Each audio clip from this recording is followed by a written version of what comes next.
no thing to do my thing, it's what I do the best. I feel my mattress, pay my taxes, then I blew the rest. And it's okay to do your thing, but just don't do the least. I quit my boss and cooked that sauce and fed that to the streets. It's no thing, no sweat, I ain't really worried about it too much. Slight work, light work, not work, I ain't really do much. Get it in, ship it out, pivot route, back corner, end zone. Hit her with a... Alright guys, thanks for tuning back into the channel. Huge hat guy here, so I had to do a history that other people, I think about it all the time, but other people probably don't normally think about, and that is the history of the modern baseball cap, the snapback. So this video is going to be dedicated to that and its transition from the arena right into our culture. It obviously gets its start in baseball, the modern cap. I mean, I'm not going to talk about cowboy hats, bowler hats, straw hats, although it is worth noting that before the baseball cap became like super popular even in baseball, they did wear straw hats or no hats at all, but obviously if you're out there in the outfield, you need something to block the sun. That's really the main reason that they even came about in the game of baseball anyway. To keep moving forward, in 1954, New Era, which is still a popular brand even today, they created the modern snapback. It wasn't until 1958 that the Brooklyn Excelsiors actually adopted it into the game, and little by little other teams started to adopt it into the game of baseball. That original design was not the design that we kind of see today, which is 1, 2, 3, 4, 5. Did I even count it right?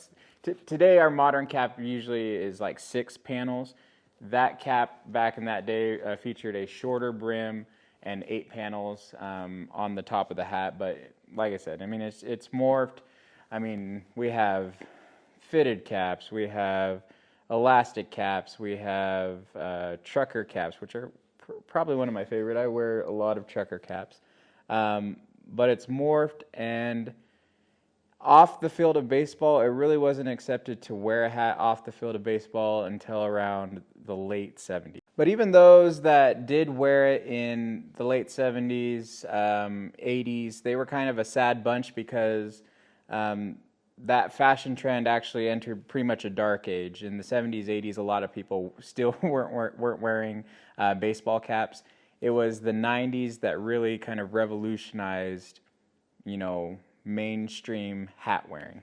The reason it became so popular is because we saw it a lot in our media. So big examples of that are Fresh Prince of Bel-Air with Will Smith, a lot of hip-hop artists. That whole hip-hop community really brought it into the mainstream, if I'm, you know, telling it accurately. And even like more of our modern rappers, you really can't imagine Lil Wayne, Jay-Z, Tyga, who else? Wiz Khalifa. You really can't imagine any of those people without them wearing some sort of hat. Eminem, he does wear this like weird hat all the time. It's not only you know, music icons, but it's even gone from baseball to in any sport, NBA, NHL, football are huge hat wearers.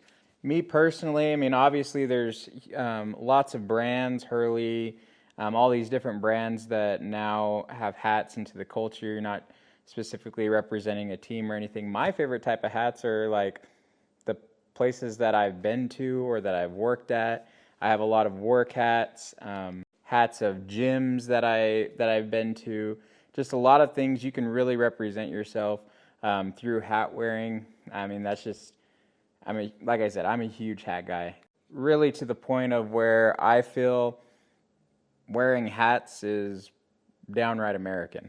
This is like the briefest of briefest overviews, but the biggest thing that I learned while just like taking a look, a snapshot at the snapback. The biggest thing that I learned is that people have power. These sports stars, these music icons, just by wearing, you know, the baseball cap and all these different things, they really made it a permanent part of our culture. I don't think it's going away. And so I would just say, you know, I'm trying to be an influencer a little bit. Obviously, I started a YouTube channel, but anyone now that has a camera that can get in front of an audience has power to change certain things. But I'm glad that people started wearing more caps. I mean, obviously, I'm balding. So,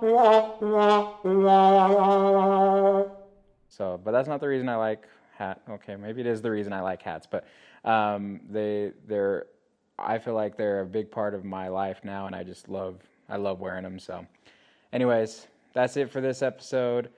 If you liked this, something else that I am in love with really is the calculator watch. So if this video gets enough likes, I think that I will do a brief history on the calculator watch. That's a history that you haven't thought about. So if I get enough likes, I don't know. Right now, 20 likes would be a lot. So if I get 20 likes, I'll do a history on the calculator watch. Anyways, that's it for this episode. Thank you so much for tuning in, and I'll see you on the next one. It ain't no thing to do my thing, it's what I did the best. I copped that crib and bought 2 chains and then I hid the rest. And it's okay to do your thing, but just don't do the most.